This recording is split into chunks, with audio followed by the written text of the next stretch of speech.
A man in his middle age was sitting in the kitchen reading his newspaper and drinking his coffee. There was nowhere in the world he'd rather be at that moment.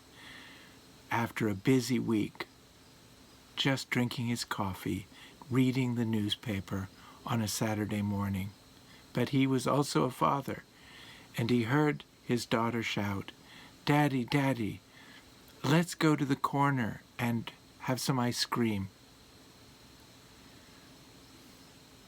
He looked at the newspaper, and there was a globe, a picture of a globe on the other page.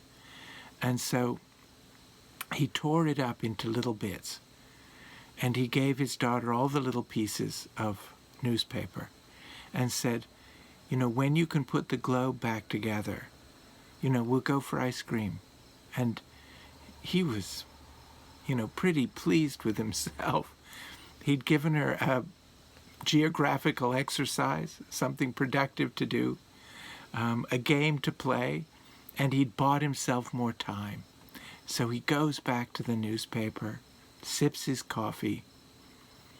But before long, only a couple of minutes later, his daughter says, "Dad, let's go for that ice cream." And he says, "Well, have you put the world back together yet?" And she says, "Yes," and she shows it to him. And there's all of the pieces of the globe put back into, the right order.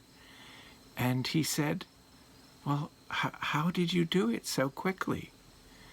And she said, "Well, on the other side of the newspaper, on the other side of the page, was the face of a person, was a person's face. So I put the person back together. And that's how I put the world back together."